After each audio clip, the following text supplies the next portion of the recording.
Welcome to the session finale of Starting Line. I'm Sarah Allen.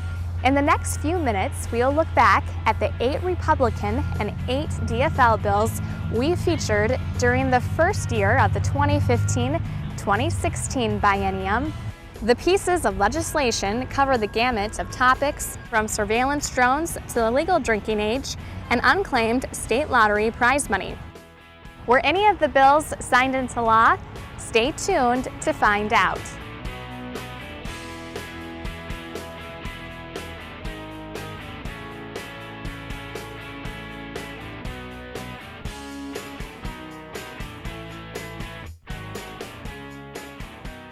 Most of our starting line bills this session never made it out of the original committee they were assigned to.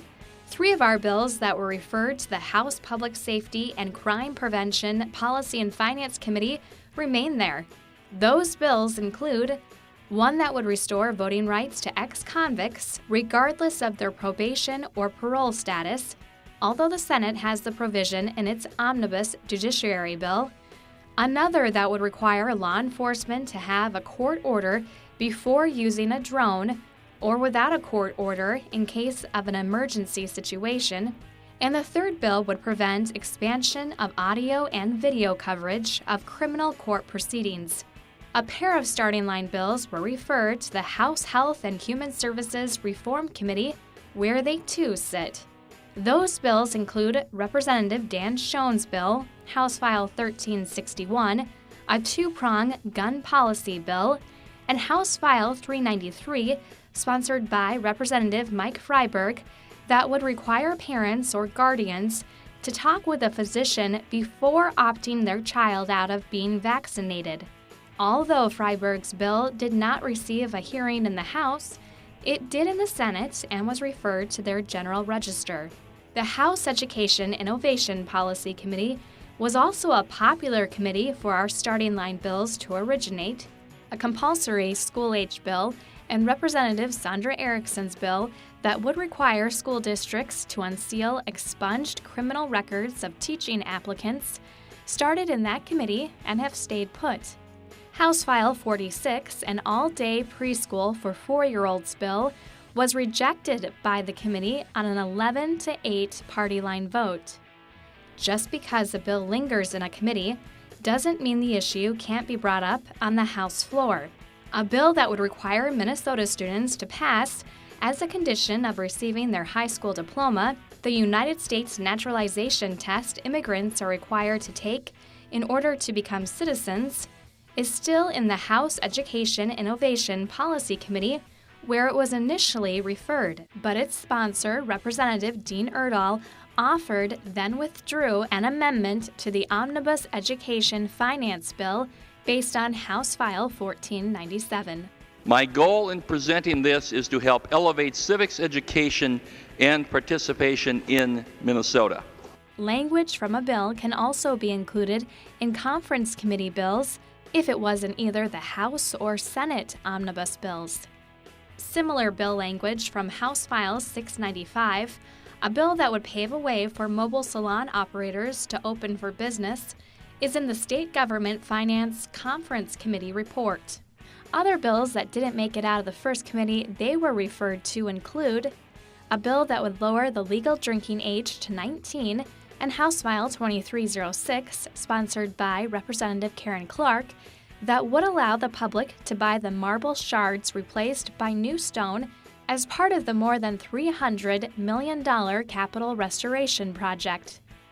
Once a bill has been heard in its original committee, it can be re-referred to another committee.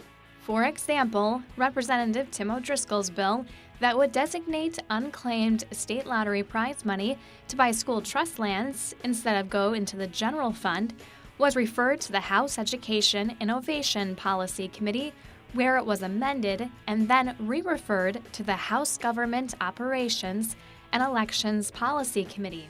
Seeing more legislative activity than most of our bills this session was House File 210, sponsored by Representative Nick Zerwas. It would require hospitals to make sure they are giving aftercare instructions to the person who will be providing the primary care of the patient once the patient leaves the hospital.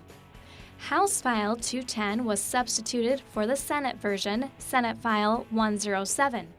Senate File 107 then had its second reading and was placed on the General Register, which serves as a parking lot where bills await action by the full body. Another starting line bill was House File 1937, sponsored by Representative Joe Atkins. His bill would ban powdered alcohol from Minnesota for 1 year while the licensing and public safety issues surrounding the product are studied.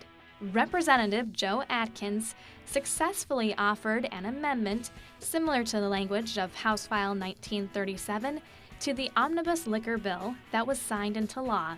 And so what this does is say that we won't have this product of powdered alcohol sold here in Minnesota until at least July 1 of 2016 or June 1 of 2016. The first bill featured this session on Starting Line was signed into law. House File 8 will help stop child abuse or neglect reports from falling through the cracks. Representative Ron Kresha talked to us about what it means to him to see a piece of legislation he sponsored be signed into law by the governor. Well, personally, it's great satisfaction. There's no question about it. I think we had broad agreement from the governor and both sides of the aisle that children were going to be a paramount concern and that we were going to do something about child protection and really targeting those vulnerable kids. And, you know, it feels great. It just feels great. So often, so many bills don't even receive a hearing. What was different about this bill that, you know, not only did it receive a hearing and move along in the process, but was signed into law? I think what was different about this one was when we start talking about our disadvantaged children and the ones that are maltreated, we're on our best behavior as legislators. And we really sit down and we set all of our differences aside and we say, you know, let's put these kids first. Whether we're parents, grandparents, brothers, sisters, how can you not look at your kids and say, listen, this is really what we should be working for? And I think everything we do down here ultimately affects the next generation, but this was really a way to just put a stake in the ground and say, let's mean what we say and let's take care of these kids. The House will come to order. Minnesota has a biennium legislative session, which means it lasts for 2 years. So bills that were not passed into law this year are still alive and can be acted upon in 2016. Thanks for being part of our show and tracking bills through the legislative process with us. And remember, hundreds of bills get introduced every legislative session in Minnesota. All of them first have to cross the starting line.